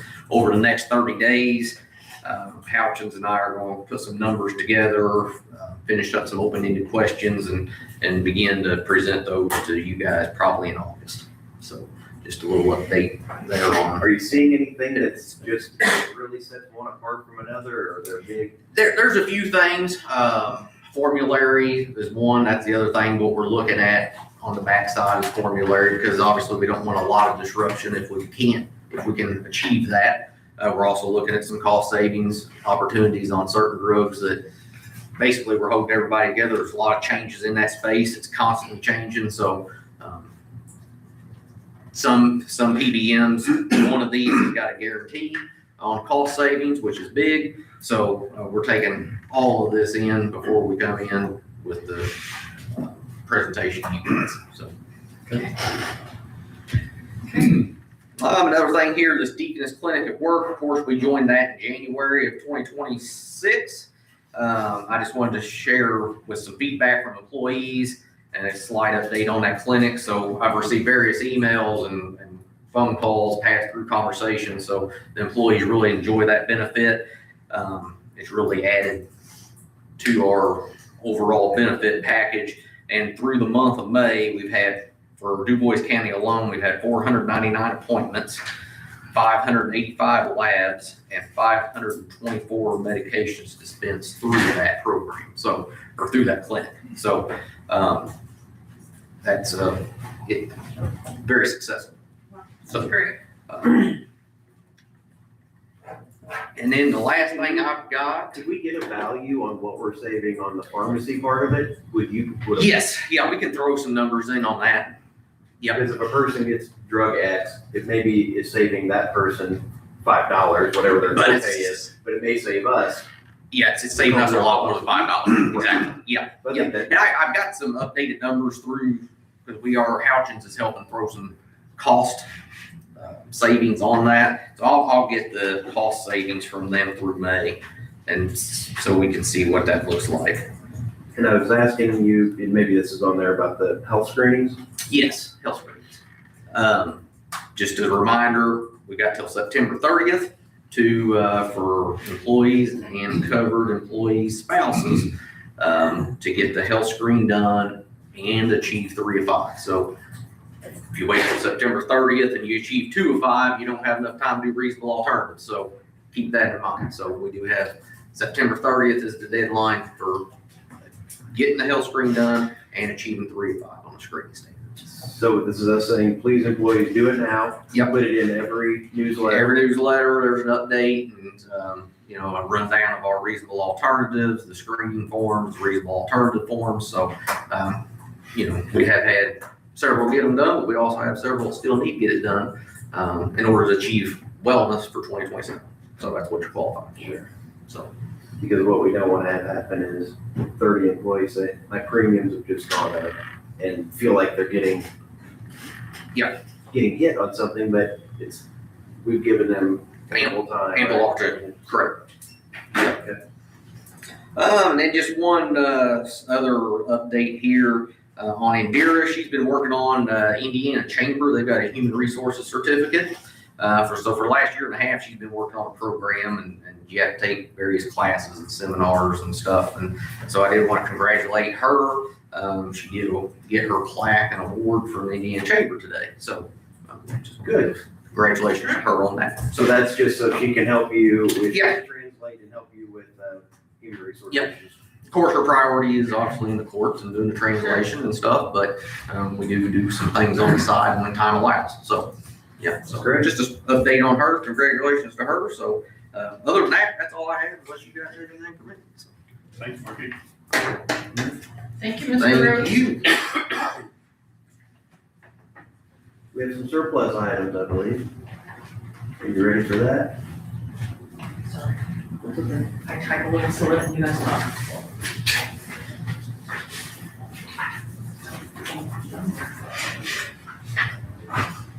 The health department had several cell phones back there, and a hotspot device.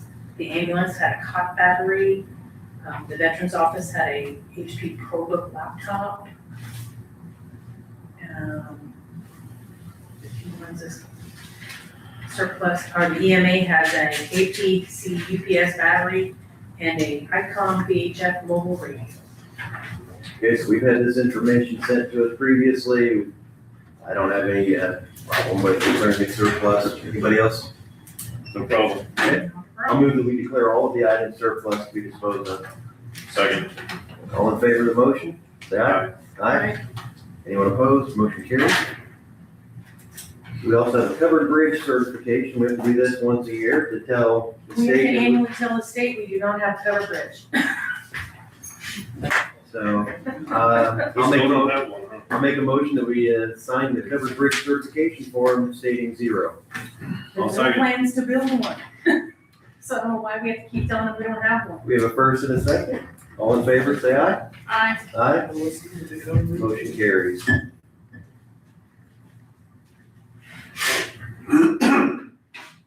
Anything else from the auditor?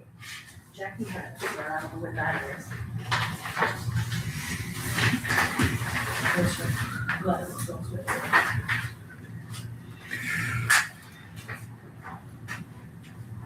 So we lost Mr. Schnarr, but I believe, if you remember, the county recorder sent us some information about a OCR technology. It would basically read old documents, make them easier for the public to search and look through. There's a cost involved. Mr. Schneider and I have looked at it. There's no, it's not really a contract that ties anybody into anything, so she can stop it. It seems like at any time, so it's kind of like just purchasing a service. Mr. Schneider, we're talking about the Fiddler, Yes. and I think you reviewed it, I reviewed it. We don't see any problem with the, No, it's just an additional service that's being added on to basically our product we offer to the county. and she has the record recorders, perpetuation fund to pay for it. Anybody have any issues with this? No, sure. I'll move that we allow the recorder to sign the document with Fiddler. Second. All in favor, say aye. Aye. Aye. Motion carries. Did you have to do something with the Spencer County asking about sheriff? Think we wanna do? I think I took care of that already. I don't need to do that in a minute then. No. Anything else? Okay. The next item up, I sent you both an email a week ago, and it has a letter that I was Yes. going to bring up today, I believe. There's been a little discussion on it. In short, the two local businesses have sent emails to us in addition to my discussions with the Huntingburg Airport, and they are concerned there's going to be there's a tower that's being proposed in the area. And I didn't know much about it, but once I looked into it, it basically changes how planes can come in and come out. If there's towers, the level that they can go may be restricted, and they may have to fly 100 feet higher than where they currently are. And it,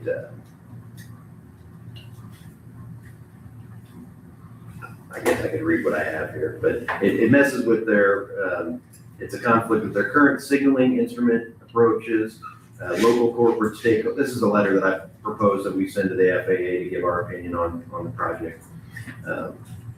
There's local corporate stakeholders that express serious concerns regarding how the instruction outlined in the proposal impact long-term safety and operational viability of the airport. There's potential upgrades that, if we do this, it may mean certain aircraft are not allowed to use the runways, lower approach minimums during instrumental flight rules.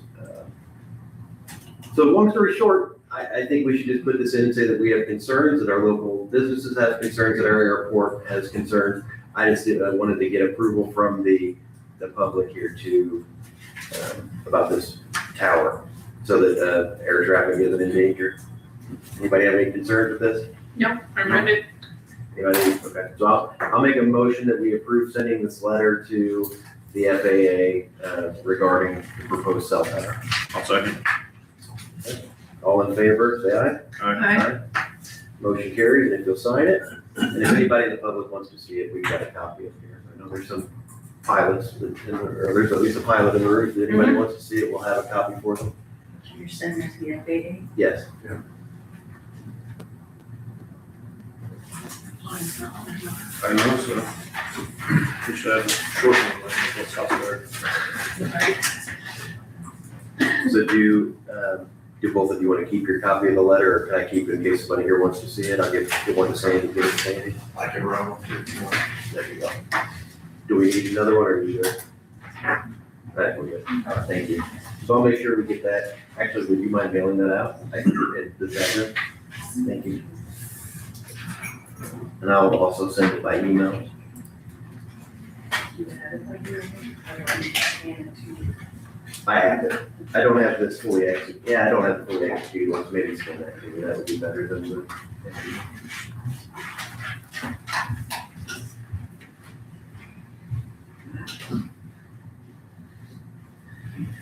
Okay.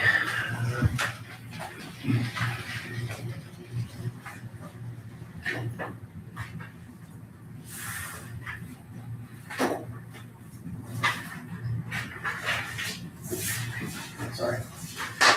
Okay, so I have some miscellaneous items here. I mentioned the Brettsville Junction roundabout crews are gonna install phase 1 traffic controls as construction activities begin. There will be temporary lane traffic delays and brief stoppages as the new control devices are put in. So again, that's an issue. We had a comprehensive plan meeting again last week. Comprehensive plan people also had a booth at the downtown Chowdown, the Patriotic Park Party that Jasper held to talk to the community, to introduce a new survey that's coming out. And first off, I'd say to Jasper, congratulations on a wonderful event. It was so darn hot that day, I thought I'd go and be the only one there. I mean, I thought it was gonna be, people wouldn't wanna get out in that heat, but it was packed. And it was packed from what I understand for, I don't know, 5 hours, I guess, between 5 o'clock and 10 o'clock or later after they did the drone show. So it was a well-attended event. I think the public appreciated it. And we had a booth down there to talk to some people, the community, about our comprehensive plan.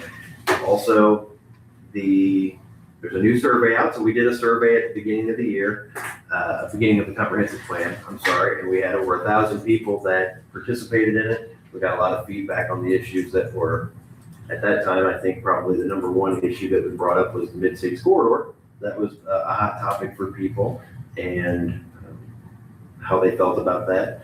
And I would assume this time, probably we'll have people talking about solar, data centers, land use things. But this is an opportunity for people to, it was a very wide net at the beginning of the first survey. Hey, what do you think? And now as we've talked about it, we've narrowed it down to people who have expressed interest in certain things more than others. So we're asking a little bit more pointed questions. But then of course, at the end, we have a open-ended question for people to fill in whatever their biggest concerns are. So I'll give you each one of those. This has a QR code for people to scan and take the survey. And I've got one up here. If anybody in attendance after the meeting wants to scan it and take the survey. Also, the DuBois County ComprehensivePlan.com website had the old survey link on it up through this morning, I believe. So if you go there as well, you'll be able to come on in and work on that. So there's ongoing work with that. The other thing that is important with that is we are planning a public meeting. So the meetings, most of the meetings we've had now haven't been large, invite everybody, really get the community involved as a whole. It's been more of, we've had certain people from different parts of the county and we've talked with them, different stakeholders about, people that were in, I'm just trying to think of some of the different ones. We've had meetings with business people. We've had meetings with public services. We've had meetings with individual groups. This will be one for the whole public. And so I'm looking forward to that. And that'll be, news will be coming up on that soon. Along that same area, I wanted to bring up this just to discuss with the group that I think Mr. Duncan had a letter to the editor, and I think there's also we've gotten feedback from people throughout the last couple months about when we put in place the moratorium on the solar. It's over in December. My goal, or my thought has always been, this comprehensive plan will narrow down what the community wants to do with land use and zoning, those kind of issues. And once that was done, then we would set that committee up in earnest to move forward with whatever we were going to do. The comprehensive plan is going slower than I expected. So as people have pointed out, I don't want this to wait until November and then we're going, oh my, let's really crunch this. So I think we'll have to have discussions sooner than later this month, next couple of weeks about what will that committee look like, we've got some people that come here regularly. We'll want to get several of them involved. Sure. And I just think we need to get on that soon. And we can do it concurrently with the comprehensive plan instead of waiting for the comprehensive plan to come to a conclusion and then add it on. So I think we're at the point where we just have to. Anybody have any problem with that? No, No problem I at all. totally agree. Totally agree. Because, the public is right. We can't wait until October. We can't wait till November. We need to do it now. And I think yeah, that's just how it's playing out, so I think that's important.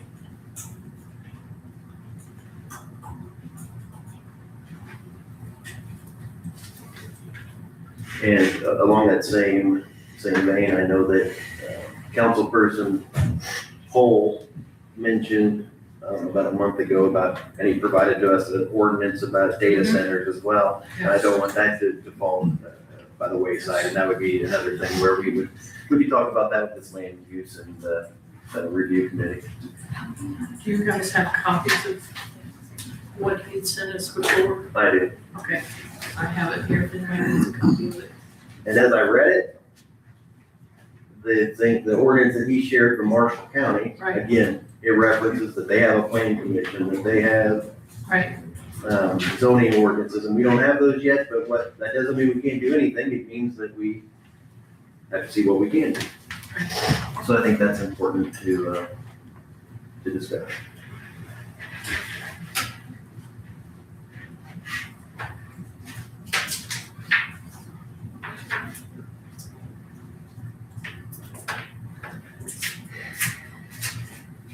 do you have it?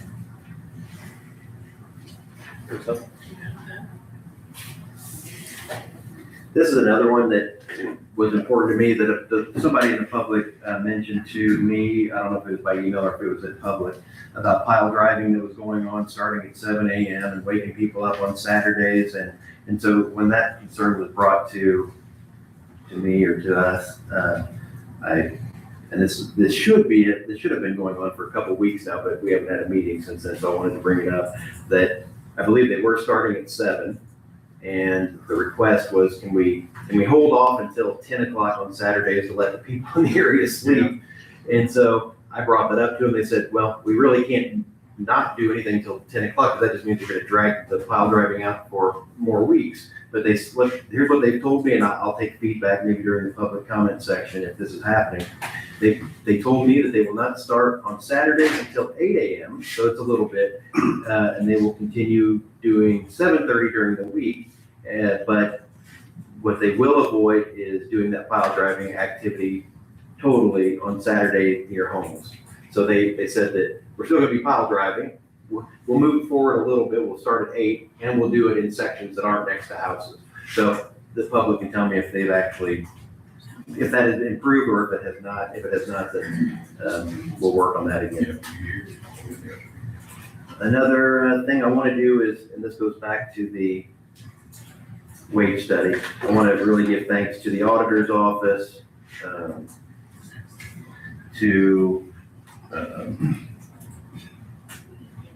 especially, and then the council members, Mike Stallman, Mike Kleesner, and Meredith did a lot of work on the wage study, in addition to Brooke and Sandy and the auditor's office in Markey. So they've really put in a lot of effort, really dug into it to make it the best that it could be. So I thank you to those folks.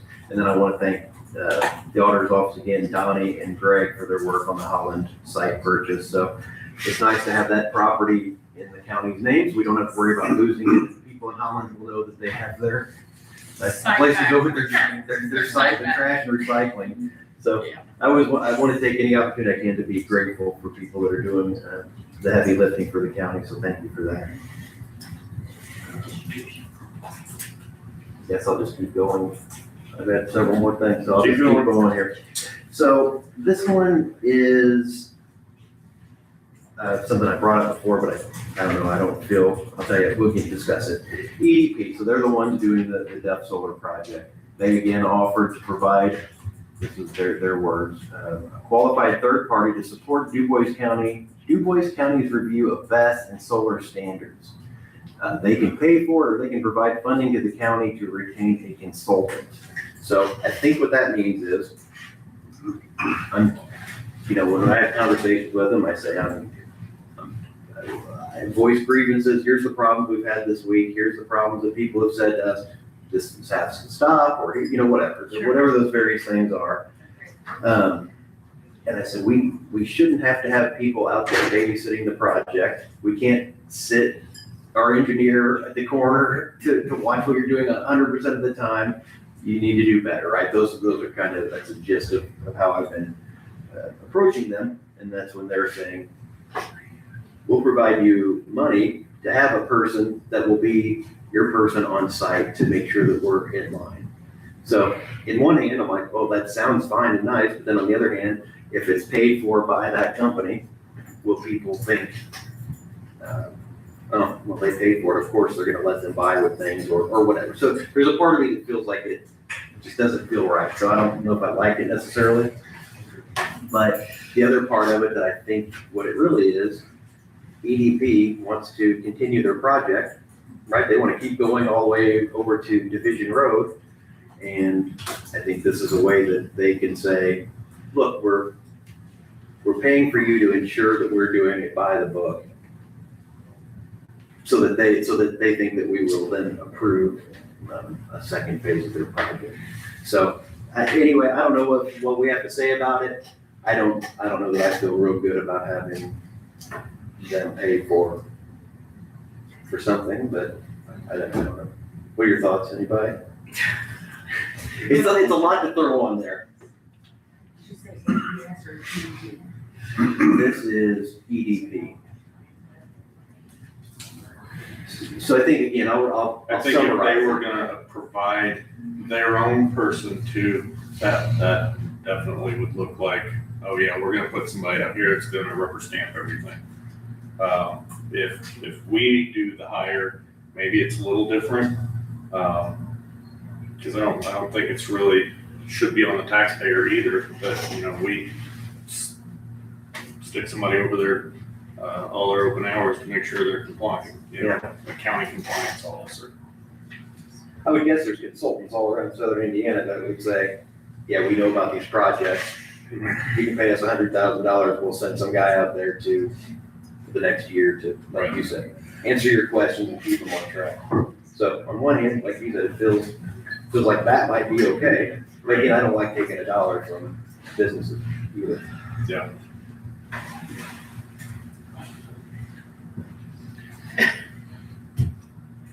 Definitely not gonna be the taxpayers. I hate that idea of, somebody being out there and actually police all of this.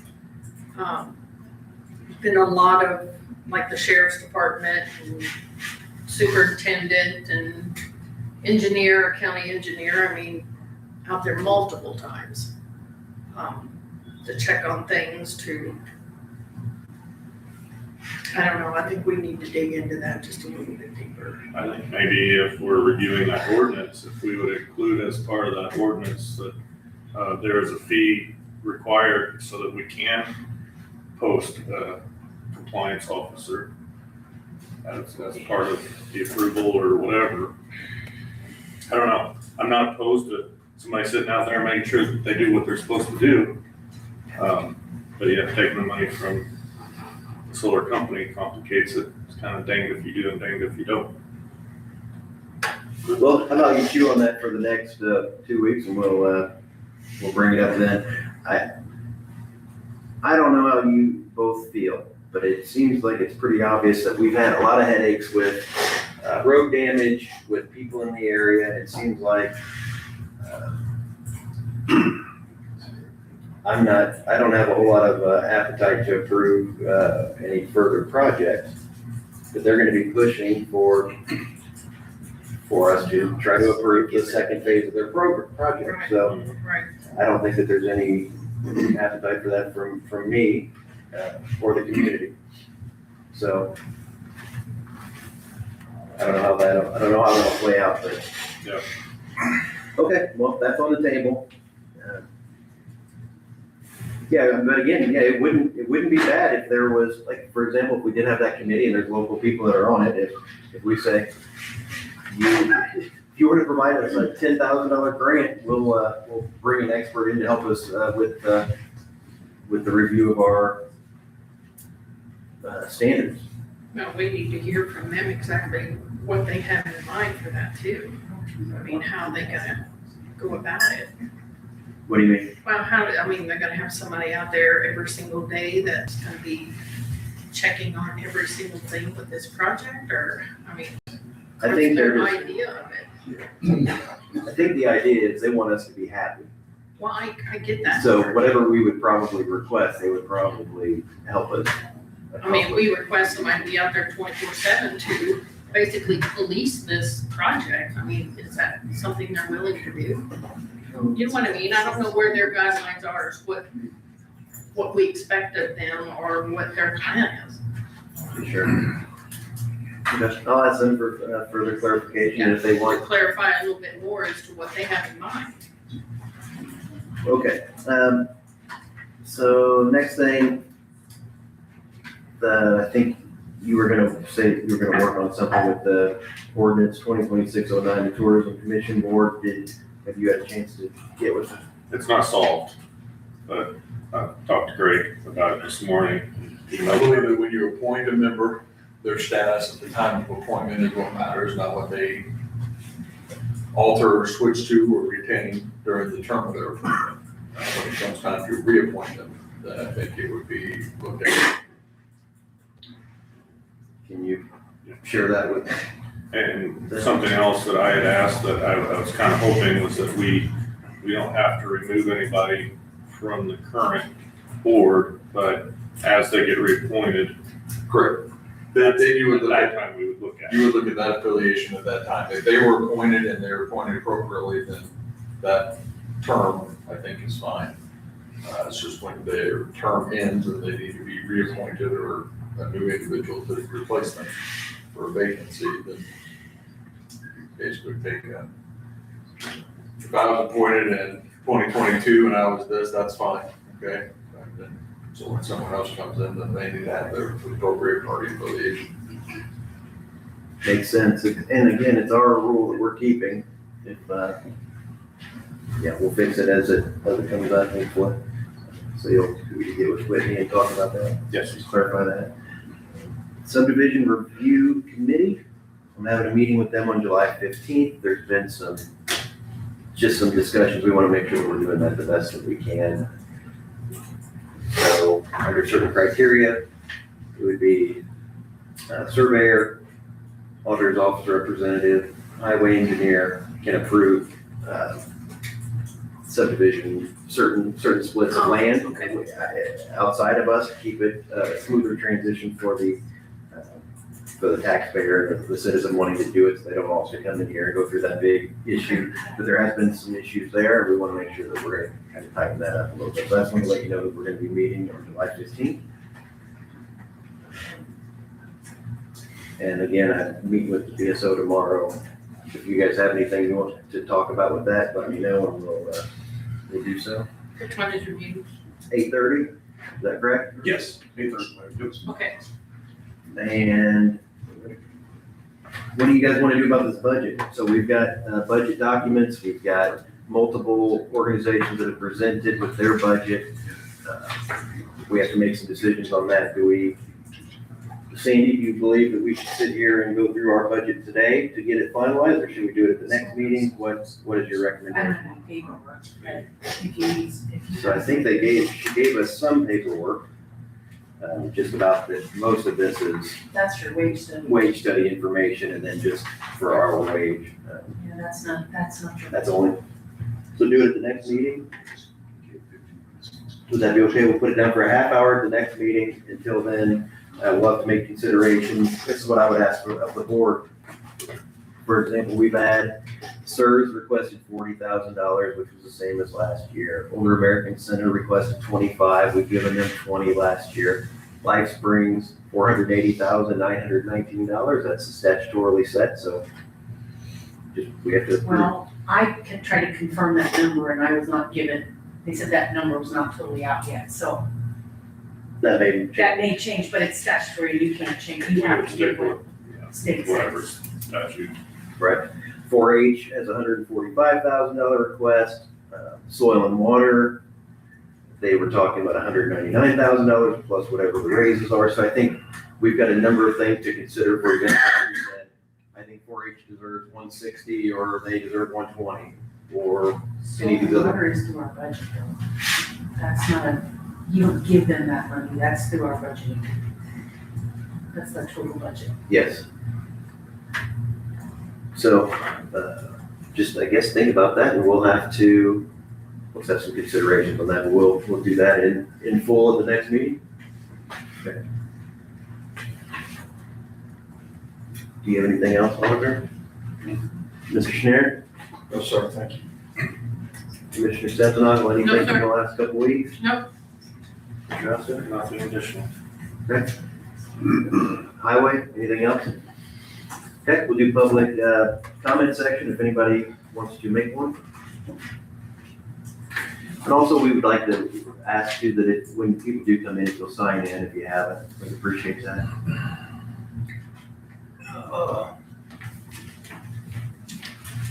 Good morning. Morning. My name is Randy Barber. I did my own plume study, which means nothing to you guys, I'm sure. But,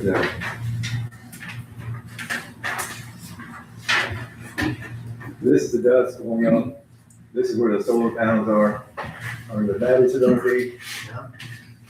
Here's the next photo showing it going across the, center point substation.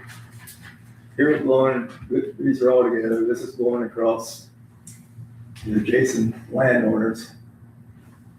If we extend this out, this is gonna be 20 homes, you send it out a little bit further, it's Honeyberry Lake. So AES keeps saying 3 mile an hour. My phone's actually good. About every day you can see dust going off of the battery project on the other landowners' property. So, let's see.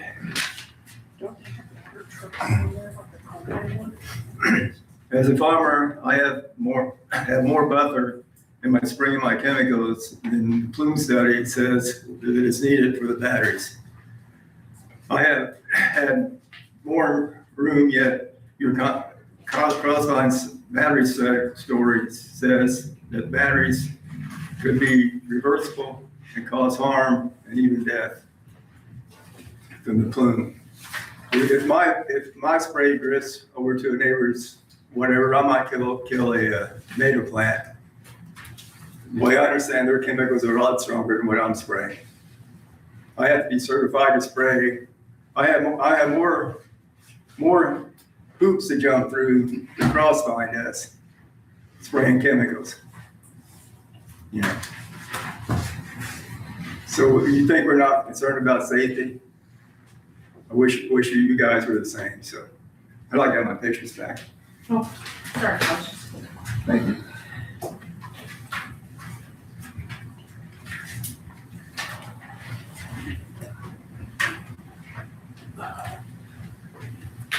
John Faulkner, Town of Holland. I want to thank the county, Donnie, you guys, and the council for getting that recycle center in Holland. I really appreciate that. People were really concerned about that. I know it's a little more money than you guys want to pay.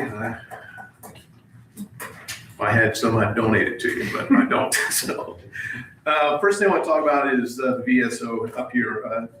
As you know, I am retired Army, and I have a soft spot right here for vets. And I went through all 6 of those VSOs trying to get what I deserved. The very first one told me you don't have a leg to stand on to do any type of compensation. And so I didn't believe that. I waited till the next one came, and all I got was his life story and no help. Nick is, as we would say, outstanding. So I would say, as far as, I think we have something like a little over 2,000 vets in the county, Nick, is that about right? That, and going through, and let me back up, and then also working until I retired. Mondays is always my day off. How ironic, right? So if I couldn't get it, I'd have to go somewhere else. So finally, I decided that I was going to go up to Indianapolis to the VFW VSO to get help, and that's how my journey started. Nick showed up and met him the first time, and I was like, holy cow, this guy cares. So please, if you can, let's go full-time with these guys. Do some late nights for the people who are working, or vets that are working late. That'd be awesome, okay? Again, it's hard for an Army guy to say a Marine does a good job, especially, June payouts. But anyway. Yeah, I bet you do. One of the things you talked about was, I believe you said 25,000, we're talking about the best now, 25,000 gallon tank they're gonna put out there? Yes. Okay, so some of the people we've talked to, they say if there is a fire on one container, they always spray adjacent containers, and they say it's about 400 gallons per minute that they need to put on them to keep them cool. So if you do the math with that, I think it's a little over an hour worth of water supply. So that's going to be trucks going back and forth to Holland, Honeyburg, getting more and more water, and that's going to put a strain on our Holland's water tower.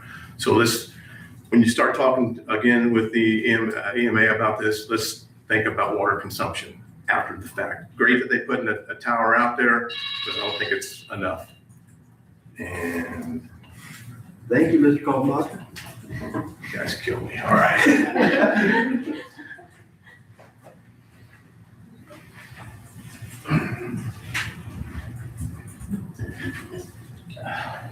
Okay, seeing no other business, we'll close the meeting.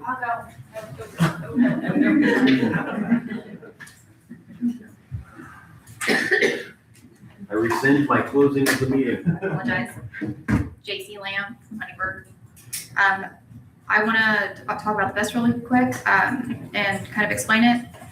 The difference between a BESS and a normal fire. A normal fire depends on external fuel and oxygen. A BESS fire depends on internal chemical energy. Once a single cell enters thermal runaway, internal reactions generate more heat than the system can dissipate. This accelerates the reaction, vents flammable gases, and can ignite neighboring cells, even if firefighters apply suppression. This is why water cannot stop thermal runaway. It only cools the surroundings. As cells fail, the electrolyte breaks down and releases a methane hydrogen gas mixture, which is highly flammable, easily ignited, and capable of accumulating inside containers or drifting as a plume. One spark, static charge, or a flame can ignite the plume. Firefighters operating near the plume are in a lethal ignition environment. It takes just one bit of static charge from a firefighter's gear to cause the plume to ignite. Unlike normal fires, flame spread is not required for escalation. Adjacent battery modules can enter thermal runaway simply from radiant heat. This creates a cascading failure across the entire system. This is why BESS incidents can escalate suddenly, even when flames appear controlled, only one rack is involved, and suppression systems have activated. This behavior does not exist in conventional chemical fires. There is no standardized national response doctrine. In NFPA 855 and UL 9540A focus on installation and product testing. UL 9540A and NFPA 855 are designed for installation. The fire departments cannot access detailed hazard behavior. Training is inconsistent or non-existent. Tactics vary widely across jurisdictions, and departments must improve during events. This is the opposite of hazmat. This is the opposite of hazmat, which has a standardized playbook. BESS fire is different because you cannot scale the response. With chemical fires, the processes apply standardized protocol. With BESS, heat output varies, module count and configuration differ, off-gas valve volume changes, event-to-event, container, pressure, and failure modes vary. Industry consensus on tactics don't exist. So you cannot scale a response process. You are not allowed to fully see, and that changes with every installation. So now how are we going to take care of it?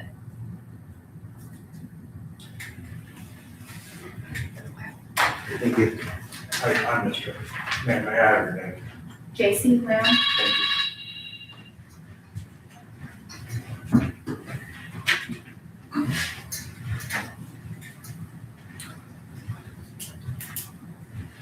I just want to comment on the, having an extra person out there to watch the place. And who is your name? Paul Gasser.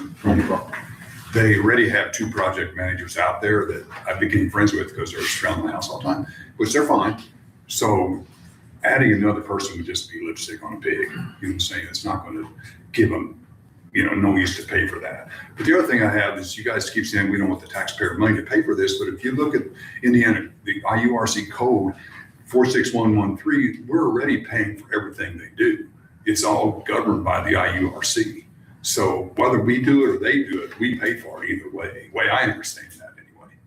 I could be wrong, but I don't get that. You know what I'm saying? If we pay for it, we're paying for it. If they pay for it, we're paying for it. Overall. So anyway, I just wanted to bring that out. Thank you. Let's check on the pig.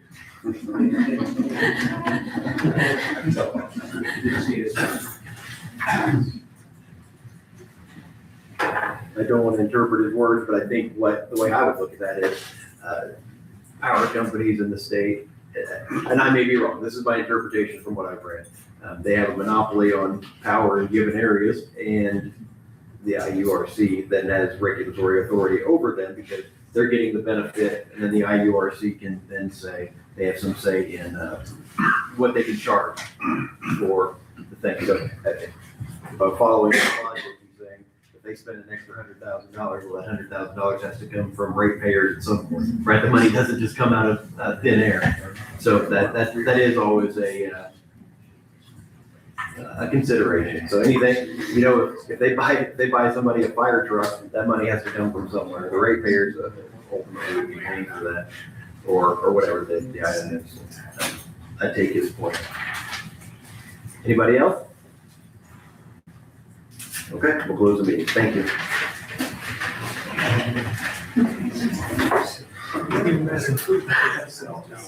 Yeah. That's actually. This